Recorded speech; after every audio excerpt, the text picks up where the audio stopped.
성경은 여러 가지를 말씀하고 있습니다만 중요한 것은 하나님께서 누구신가, 그리고 인간이 누구인가를 정확하게 가르쳐주고 있습니다.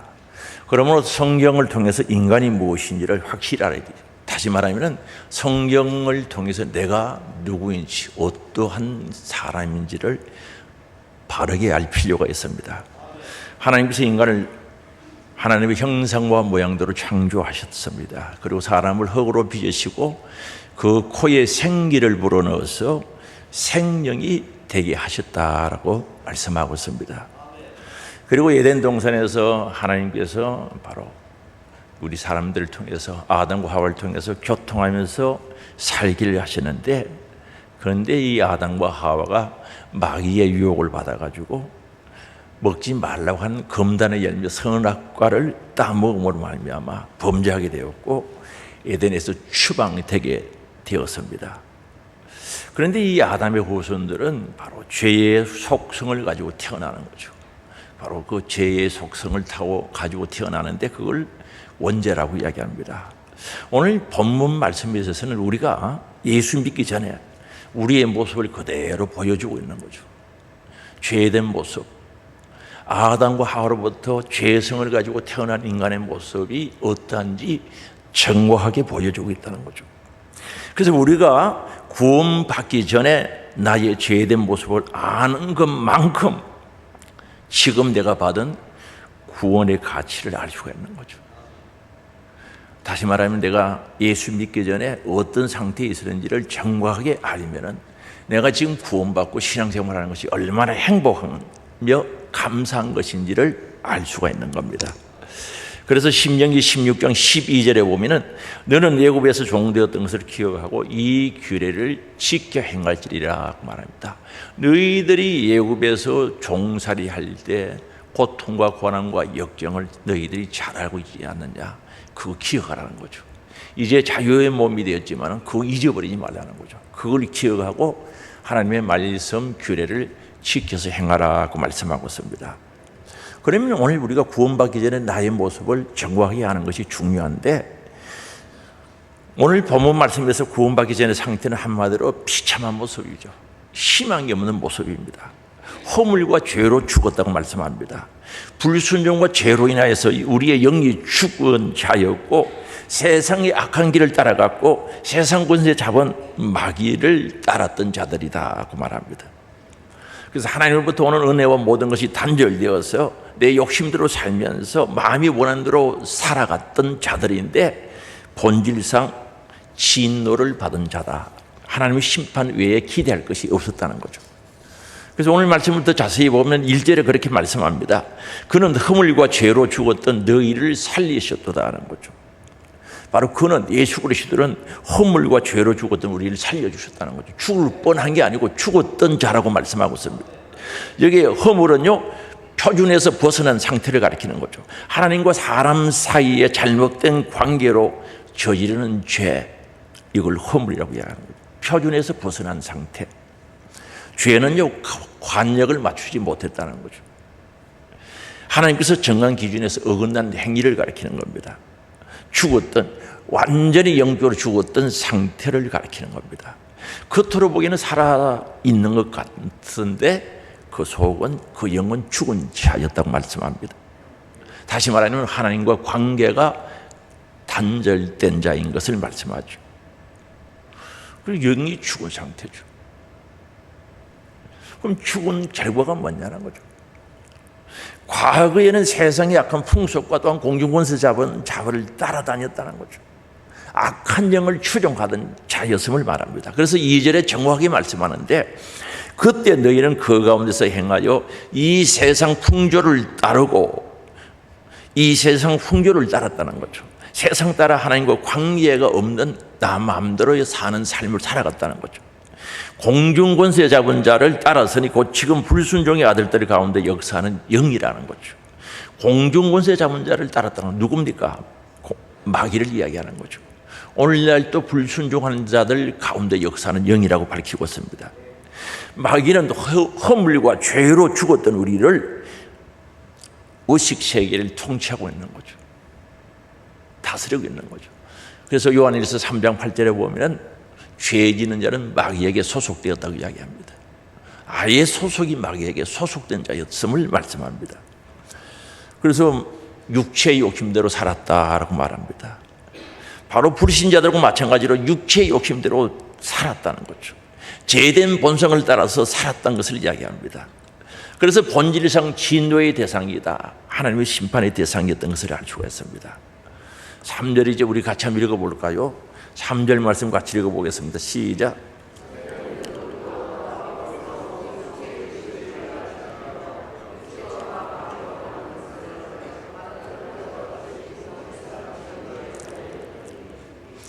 삼절에 보면은 전에는 우리도 다 그 가운데서 우리의 육체의 욕심을 따라 살았다는 거죠. 마음이 원하는 대로 타락한 인간의 성정을 쫓아 살았다는 거죠. 그리고 여기 욕심은요, 정욕과 식욕과 탐욕을 포함된 욕심을 가리키는 거죠. 욕심을 따라 지내며 육체의 마음이 원하는 대로 살았다는 거죠. 그러니 결과가 뭡니까? 본질상 진노의 자식이라는 거죠. 인간 안에서 자연스럽게 나오는 것은 하나님의 진노를 받는 것 외에는 아무것도 없다는 거죠. 여기에 진노는요, 심판의 굴레에서 빠져나올 수 없는 존재였다는 거죠. 어떻게 피할 수가 있겠습니까? 심판의 굴레에서 빠져나올 수 없는 바로 우리들의 모습을 그대로 밝히고 있는 겁니다.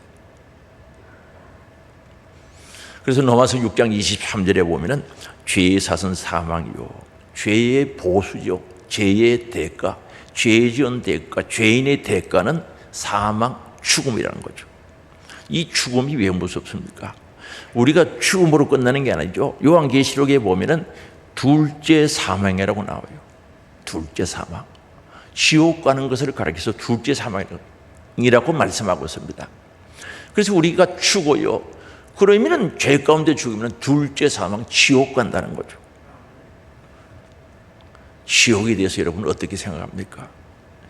조나단 에드워즈 목사님은요, 내가 만약 지옥을 5초만 보여줄 수 있다면 모든 사람들을 변화시킬 수 있을 것이다라고 했습니다. 미국의 유명한 봉사요, 신학자요, 목사님이었던 바로 말씀이 바로 그겁니다. 지옥을 단 5분만 보여줄 수만 있다면, 아니 5초만 보여줄 수 있다면 모든 사람을 변화시킬 수 있다는 거죠. 지옥은 1초가 멀다면서 악각 소리를 지르면서 고통 가운데 살 수밖에 없는 곳이 바로 지옥이라는 거죠. 지옥은 저주의 처소로서 끊임없이 타오르는 불길 속에서 형벌과 고통을 당하는 곳이 바로 지옥이라는 것 아니겠습니까? 그러나 그곳은 구더기도 죽지 않는다고 성경은 밝히고 있거든요. 얼마나 고통스러운지, 우리 살에, 찢어진 살에 소금을 치듯이 아프다는 거죠. 그 형벌과 고통은 한순간에 끝나는 것이 아니죠. 계속 지속됩니다. 지옥의 백년사당 나온다면 희망이 있지 않겠습니까? 1000년을 살다가 나온다고 한다면 희망이 있지 않겠습니까? 지옥은요, 영원한 고통의 장소죠. 졸업도 없고 방학도 없는 곳이죠. 우리 영은 죽지 않습니다. 비물질이기 때문에 죽지 않습니다. 영원토록 계속된 형벌이 지속되는 곳이 바로 지옥의 고통이라는 사실을 말씀합니다. 본질상 진노의 자녀, 심판의 자녀, 지옥 갈 수밖에 없는 사람이라는 거죠. 그런데 이런 우리들을 하나님께서 사랑해 주셨거든요. 하나님이 사랑해 주셨단 말입니다. 하나님이 세상을 이처럼 사랑하사 독생자를 주셨으니 이는 저를 믿는 자마다 멸망치 않고 영생을 얻게 하려 하심이라. 이처럼 사랑하셨다는 거죠. 그 이처럼 사랑, 엄청난 사랑이죠. 그래서 하나님의 사랑과 구원의 은혜에 대해서 오늘 본문 4절에서 9절에 말씀하고 있거든요. 하나님의 큰 사랑, 하나님의 큰 은혜를 말씀하고 있는 겁니다. 우리 인간들이 하나님께 불순종하고 하나님을 대적하죠. 왜요? 죄성이 있기 때문에. 그러나 하나님은 우리 인간들을 구원해 주시려고 사랑하시고 긍휼을 베풀어 주셨다는 게 아니겠습니까? 그 하나님의 사랑을 오늘 본문에서 세 가지로 나타내고 있는데 4절에 이렇게 말합니다. 긍휼이 풍성하신 하나님이 우리를 사랑하신 그 큰 사랑을 인하여라고 말합니다. 하나님은 긍휼이 풍성하다는 거예요. 이 긍휼은요, 마음속에 가지고 있는 동정을 실제적으로 도와주는 행위를 가르쳐서 긍휼이라고 하는 거예요. 생각 속에 거치는 것이 아니라 우리를 불쌍히 여기고 우리를 사랑하는 마음, 긍휼히 여기는 마음은 그것이 거기서 끝나는 게 아니고 실천한다는 거죠.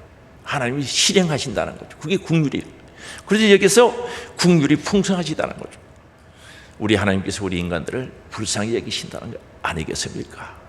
지옥 가서 영원한 고통 중에 살 것을 바라보시면서 우리 주님의 마음은 찢어질 듯 아프시고 우리를 불쌍히 여기셨다는 거죠. 그게 하나님의 마음인 줄 믿을 수 있기 바랍니다. 그래서 우리에게 큰 사랑을 베풀어 주신 거죠. 그래서 4절에 보니까 그 큰 사랑을 인하여, 사랑도 작은 사랑이 아니라 그 큰 사랑을 인하여, 죄인을 구원하시는 큰 사랑이죠. 죄인을 구원하시는 사랑은 큰 사랑이 아니고는 할 수가 없는 거죠. 성도를 구원하시는 조건 없이 베푸시는 큰 사랑을 우리들에게 베풀어 주셨다는 거죠. 그래서 하나님은 은혜로우신 분, 은혜 속에는 오래 참음도 있고 사랑도 있고 다 들어가 있지 않습니까? 은혜는 무조건적으로 거저 주시는 하나님의 넘치는 호의, 은혜죠. 이것 한마디로 죄인을 사랑하시는 하나님의 사랑인 줄 믿을 수 있기 바랍니다. 우리 하나님은 죄가 없는 분, 거룩하신 분, 죄를 싫어하시는 분이죠. 그러나 인간의 허물과 죄로 이미 하나님의 심판 아래 있게 되었고 이 길에서 벗어날 길이 없다는 거죠. 인간은 어떤 방법을 동원해도 이 죄에서 구원받을 길이 없는 겁니다. 돈으로, 명예로, 권세로, 세상의 어떤 것으로도 우리는 구원할 수가 없고 구원받을 수가 없는 겁니다. 그리고 죄인인 사람이 사람을 구원할 수도 없는 겁니다. 하나님께서 이 죄인을 구원하시려고 죄 때문에 죽었던 우리를 살리기 위해서 독생자 예수 그리스도를 이 땅에 보내주셨다는 사실 아닙니까? 독일에요, 유명한 목사님이시죠. 그분이 쓴 책 제목이 겁니다. 십자가에 죽으신 하나님이란 거죠. 올트만이라는 그 목사님 쓴 책입니다. 그 예수님이 누굽니까? 하나님의 아들 예수 그리스도, 그것도 하나님이시죠. 하나님이 큰 사랑과 우리들에게 은혜를 베풀어 주시기 위해서 이 땅에 인간의 몸을 입고 오셨다는 거죠. 죄의 삭은 사망, 죄의 보수는 죽음인데 그 죽음을 이길 수 있도록 우리 예수님이 죄값을 다 짊어지시고 십자가에서 속량 대속의 죽음을 죽어주신 겁니다. 엄청난 사랑이죠. 이거보다 더 큰 사랑이 어디 있겠습니까? 그리고 하나님은 그 예수 그리스도를 사흘 만에 다시 살리게 했던 것을 알 수가 있습니다. 부활하셨다는 거죠. 이 예수님께서요, 나의 구주가 되시고 나의 생명의 주가 되신다는 거죠. 이걸 믿고 받아들인 자들에게 나의 구원의 주로, 구속의 주로, 생명의 주로 받아들인 자들에게 죄와 사망에서 건져주신 줄 믿을 수 있게 바랍니다. 이게 하나님의 사랑이죠. 하나님의 큰 사랑이요, 은혜입니다. 다시 말하면 죄 없다고 인정해 주시는 겁니다. 칭이 어렵다고 불러주시죠. 예수님을 죽은 자 가운데서 다시 살리신 것처럼 우리도 다시 살아날 소망을 주시지 않습니까? 그래서 오늘 우리들에게 예수 그리스도를 믿고 영접하는 자들에게 영원한 생명을 우리에게 주시고 우리에게 부활의 소망을 주시고 하나님의 영광 가운데 우리들을 인도해 주실 것을 믿고 바라보며 감사하고 있다는 거죠. 그뿐입니까? 그리스도의 영광의 자리에 우리도 앉혀주시는 줄 믿을 수 있기 바랍니다. 오늘 6절에 보면 말씀하거든요. 또 함께 일으킨다는 부활, 살린다는 뜻이죠. 에베소서 2장 6절이죠. 또 함께 일으키사 그리스도 예수 안에서 함께 하늘에 앉으시니 영광의 자리에 함께 해주신다는 거죠. 할렐루야. 상상이 갑니까? 우리를 하나님의 영광의 자리, 바로 예수님이 앉아 계신 그 자리에 하늘에 앉혀주신다는 거죠. 엄청난 사건이죠. 이것은 죄인들에게 더 없는 자비로움을 베풀어 주시는 하나님의 큰 사랑이요. 우리는 이런 사랑을 받을 자가 없지만은 하나님께서 은혜로 우리에게 주셨다는 거죠. 얼마나 감사합니까? 은혜로 주셨다는, 값없이 주셨다는 거 아닙니까? 그래서 오늘 우리가 구원받은 것은 하나님의 자녀가 되고 천국 가고 하늘의 영광의 자리를 차지할 수 있는 것은 하나님께서 주신 선물인 줄 믿을 수 있기 바랍니다. 그래서 8절에 말씀합니다. 은혜에 의하여 믿음으로 구원을 받았으니 하나님의 선물이라. 은혜로 우리가 구원을 받았는데 이건 하나님께서 주신 선물이라는 거죠. 엄청난 선물이죠. 돈으로 환산할 수 없는 선물을 받았단 말입니다. 그래서 우리의 구원은 하나님께서 주신 은혜 선물이라고 선포하고 있는 겁니다. 구원은 사람에게서 나지 않을 뿐 아니라 사람은 사람을 구원할 수도 없습니다. 인간의 어떤 행위로, 선한 행위로, 어떤 모습으로도 구원받을 길이 없는 자들이었습니다. 그래서 9절에 말씀합니다. 우리 같이 읽어보시겠습니다. 행위에서 난 것이 아니니 이는 누구든지 자랑하지 못하게 함이라.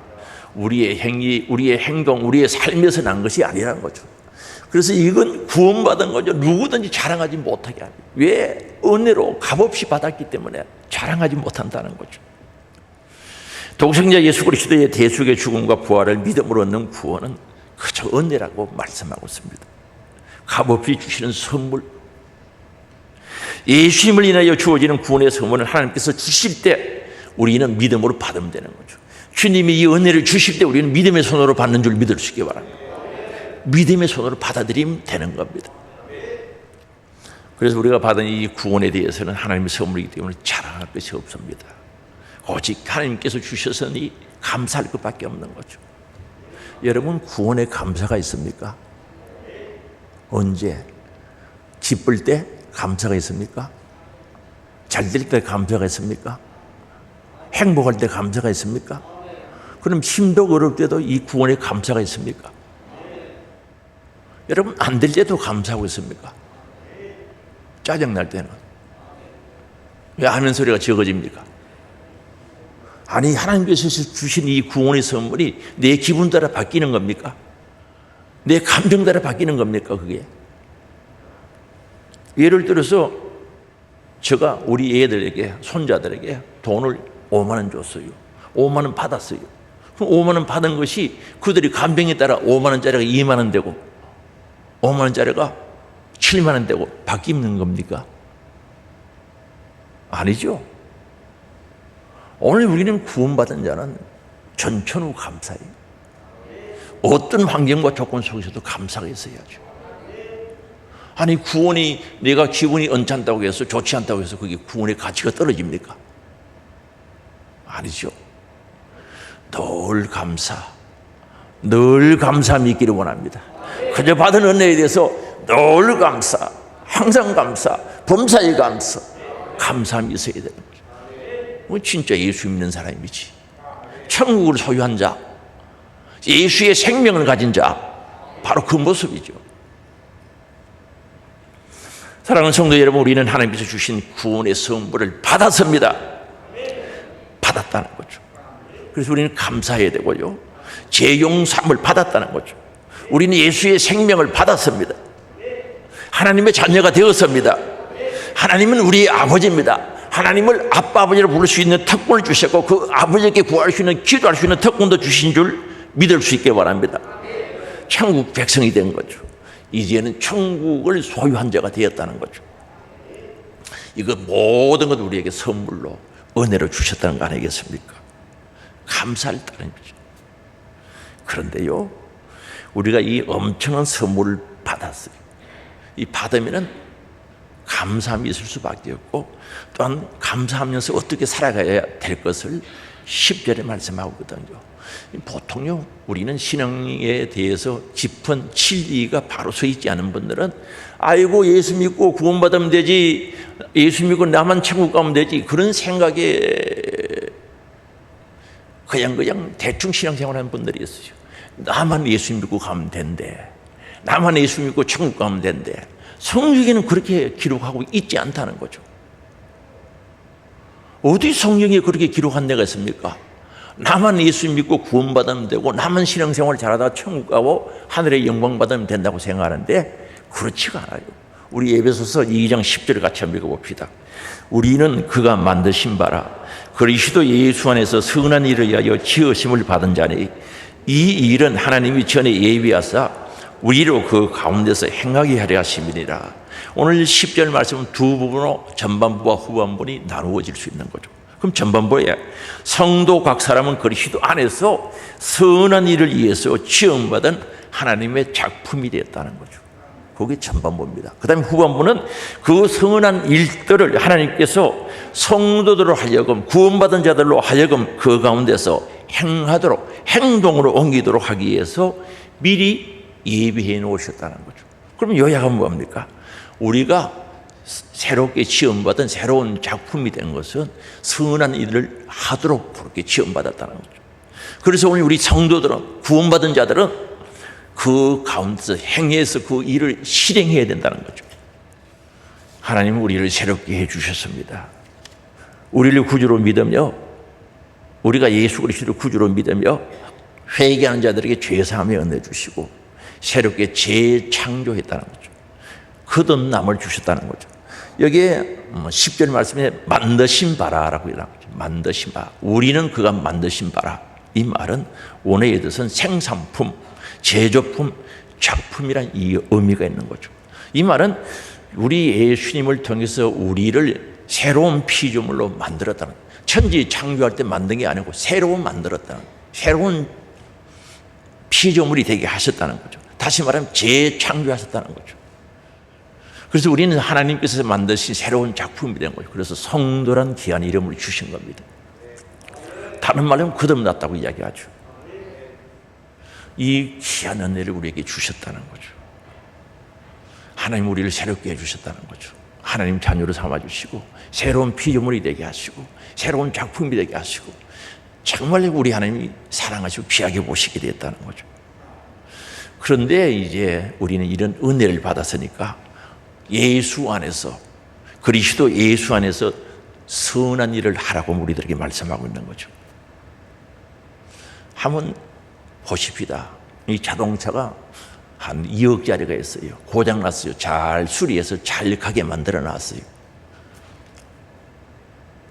자동차 수리를 잘해서 완전히 잘 다닐 수 있도록 완전히 고쳐놨어요. 못 쓰는 차를. 그러면 그대로 버려둬야 돼요. 그 차를 잘 이용해서 사용해야 돼요. 어떻게 알았죠? 그 대놓지 주차장에 가만히 세워놔야지. 아니 차 수리하는 거 주차장에 그저 대놔야 파킹시켜놔야 돼요. 주차시켜야 돼요. 사용해야 돼요. 어떻게 알았어요 그걸? 하나님께서 우리를 재창조했어요. 예수 생명을 불어넣어서 새로운 사람으로 만들어놨어요. 새로운 피조물이 되게 했어요. 그러면 그저 나만 예수 믿고 가만히 있어야 돼요. 주님이 원하신 대로 살아야 돼요. 그래서 선한 일을 하게 하셨다는 사실을 알아야 됩니다. 그래서 우리는 예수로 인해서 새롭게 시작된 생활을 하게 된 분들이죠. 예수를 믿는 순간부터 새로운 생활이 시작되어져야 됩니다. 바로 이렇게 하신 목적은 선한 일을 하도록 감사해서 선한 삶을 살아가도록 우리들에게 허락하신 겁니다. 그래서 시편 34편 8절에 보면은 너희는 여호와의 선하심을 맛보아 알지어다 그랬어요. 선하심을 맛보아 알지어다. 여기 선한 일, 선한이라는 것은 하나님께 속한 것으로서 하나님의 마음이죠. 선은 하나님 것이. 우리는 선이 없어요. 우리 예수님도 그랬어요. 선한 분은 한 분밖에 없다고 그랬어요. 하나님 한 분밖에 없다고 말씀하셨습니다. 그래서 이 선은 하나님의 마음입니다. 하나님의 마음이 선한 마음이죠. 그 선한 마음은 뭡니까? 우리를 구원하고자 하는 마음, 우리 인간을 죄와 파멸 가운데서 지옥 가운데서 건져 구원하고자 하는 마음이 하나님의 마음, 선한 마음이죠. 여기 일이라는 것은 행위를 가리키는 거죠. 그래서 하나님의 선한 일, 바로 죄 가운데 있는 자를 구원해 주시고 또한 파멸에 빠져 있는 자들을 건져 주시는 것을 선한 일, 최고의 선이죠. 세상에서 제일 선한 일이 뭔가? 영혼 구원하는 것, 지옥 갈 영혼 살리는 것. 그게 가장 선한 일이란 말이에요. 그러면 너희는 여호와의 선하심을 맛보아 알지어다. 우리 하나님의 은혜를 맛본 자, 내가 새롭게 지음을 받았다면, 재창조되고 거듭났다면, 내 안에 예수 생명이 있다면 우리는 새롭게 재창조된 사람이라는 거죠. 그러면은 선하심을 맛봤지요. 이제 알고 있지요. 하나님의 선하심 때문에 내가 구원받은 겁니다. 재창조된 겁니다. 맛보아서 알았다는 거죠. 그러면 우리도 이 일을 행해야 된다는 거죠. 그래서 이 놀라운 일, 선한 일, 이 일에 함께 서임받고 영광 돌릴 수 있는 우리들이 될 수 있기 바랍니다. 하나님께서 우리 인간을 사랑하시고 구원해 주신, 정말 선한 일을 베풀어 주신 이 은혜는 우리 가슴 속에 담고 정말 하나님의 목적 성취를 위해서 이 일에 함께 해야 된다는 거죠. 그러면 선한 일을 하기 위해서 어떻게 해야 되는가? 예수 믿고 거듭나고 새로운 피조물이 되었으면 선한 일은 저절로 되는 게 아니다는 것을 알아야 됩니다. 육적인 일은 저절로 되는 게 많아요. 잠이 슬 와요. 턱 누웠어요. 잠이 자동으로 오죠. 슬 와요. 배가 고파요. 먹을 음식이 있으면 손이 석 가요. 가서 먹어요. 육적인 일은 저절로 되는 일들이 많은데, 그러나 영적인 일은 저절로 되는 게 없어요. 아이고 피곤해서 슬 앉아 눈을 감는데 기도가 저절로 됩니까? 난 그런 경험 해본 적이 없어요. 시간이 남아가지고 소파에 앉았는데 성경이 저절로 읽어집니까? 이웃집 영혼을 불쌍히 여기고 사랑해서 전도를 해야 되겠는데 어느 날 슬 저절로 됩니까? 영적인 일은 절대 저절로 자동으로 되어지는 일이 없다는 거죠. 그래서 성령님의 역사 안에서 끊임없이 훈련되어져야 되는 줄 아시기 바랍니다. 끊임없이 훈련되어져야 되는 거예요. 훈련은요, 모든 일을 반복할 때 훈련이 되고 계속 반복하다 보면 제2의 습관이 되는 거예요. 천성이 되는 거예요. 제2의 천성이 되는 겁니다. 그래서 계속 해봐요. 여러분 양치질하는 거 엄마 뱃속에서 배워서 나왔습니까? 아니죠. 그런데 지금은 안 하면 안 되잖아요. 습관이 됐잖아요. 그래서 오늘 우리가 선한 일을 행하는 것도 습관이 돼야 돼요. 훈련이 되고 습관이 되고 제2의 천성이 돼야 된다는 거죠. 절대 저절로 안 됩니다. 예배 드리는 것, 기도하는 것, 성경 읽고 말씀대로 살고 선한 일을 하고 사랑을 실천하고 주의 뜻을 이루어가는 것 절대 저절로 되는 게 아닙니다. 목사님 놔두세요. 좀 더 크면 오래 다니면 하겠지. 아닙니다. 아무리 오래 다녀도 안 해요. 배워서 실천하고 순종할 때 되어지는 줄 아시기 바랍니다.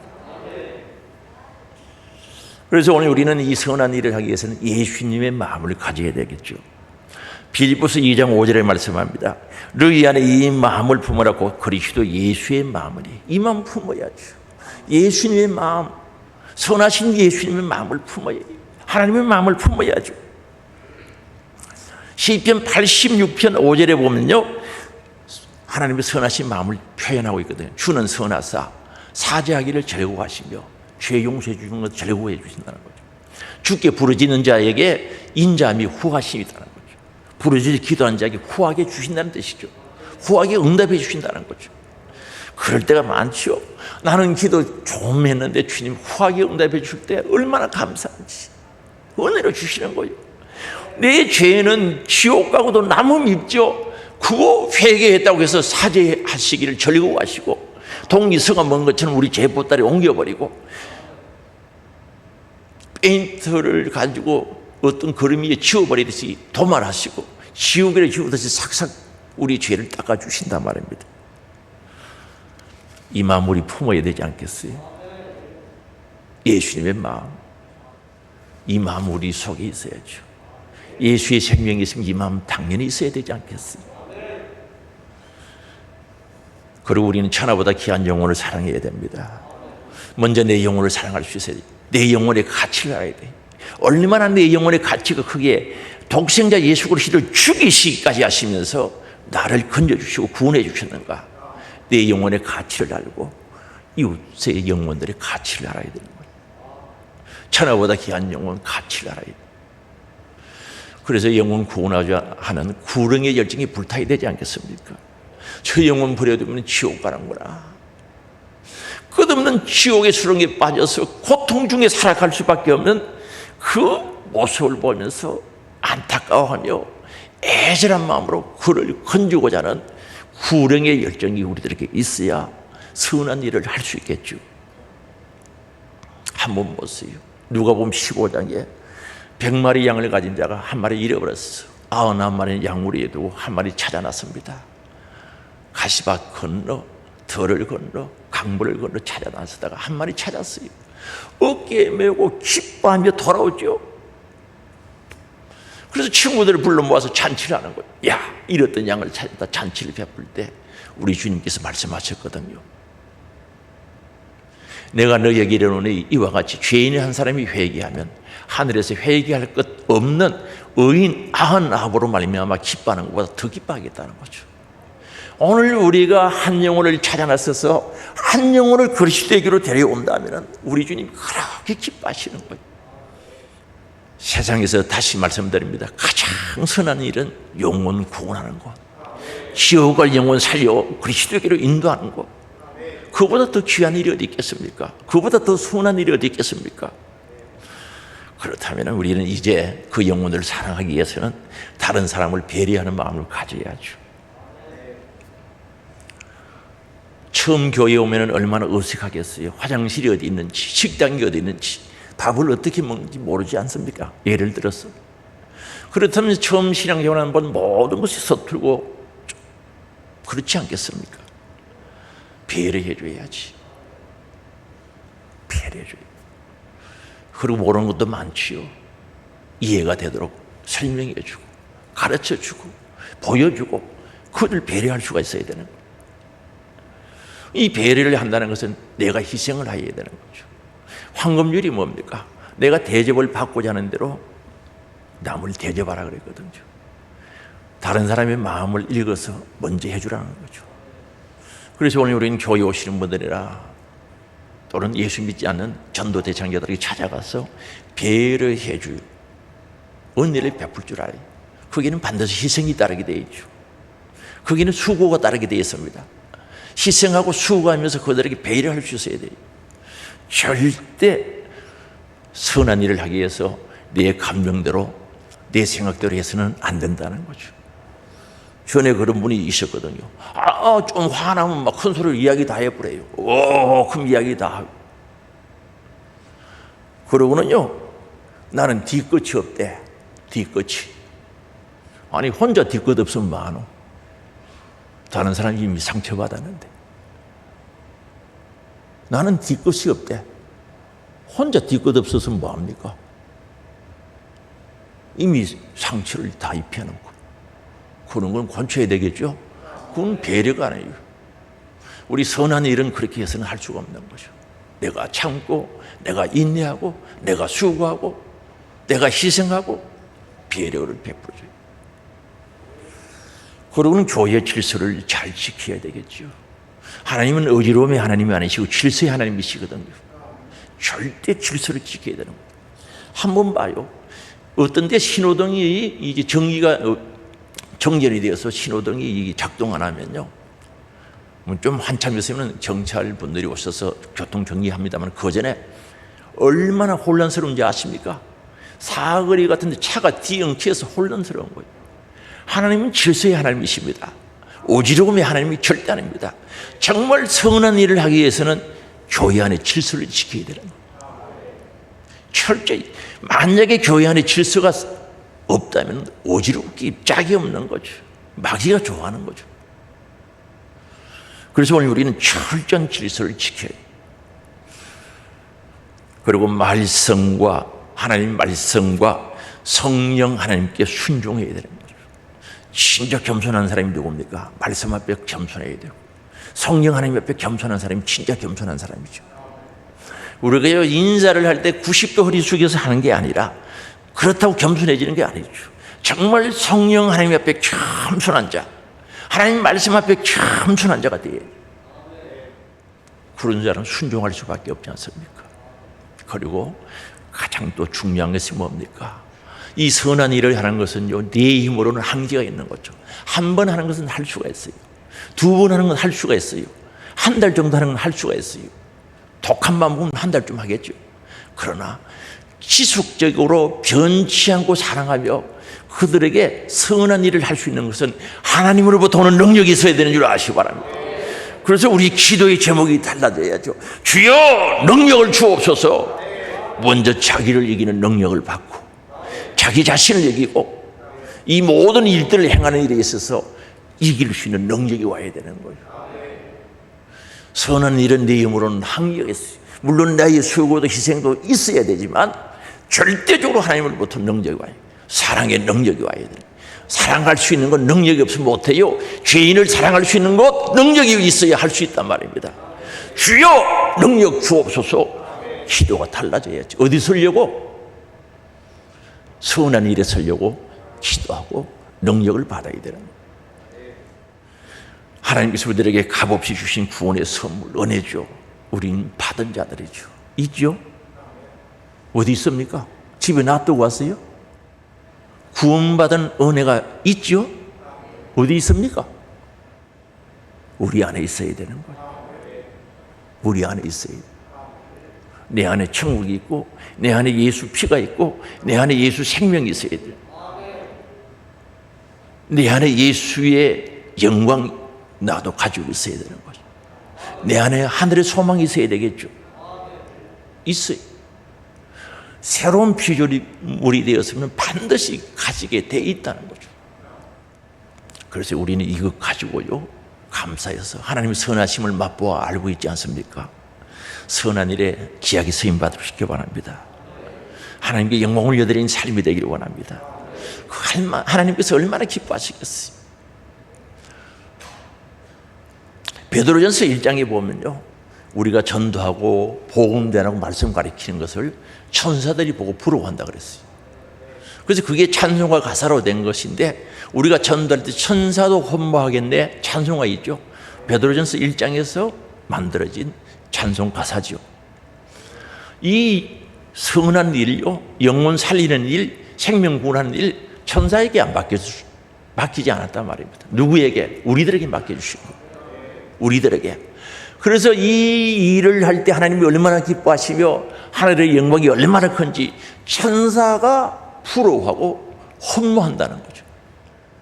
오늘 우리는 늘 선하심을 맛보고 확인하고 감사하면서 이 선한 일에 하나님께 큰 영광을 여드리는 우리 하늘소망 가족들이 되시기 바랍니다. 오늘 함께 하신 모든 분들이 날마다 때마다 순간마다 하나님의 선하심을 맛보아 알고 확인하면서 이 선한 일에 행복하게 쓰임받는 은혜가 있기를 주의 이름으로 축복합니다. 우리 다 같이 주여 한번 모르고 통성으로 회개할 것 회개해야 됩니다.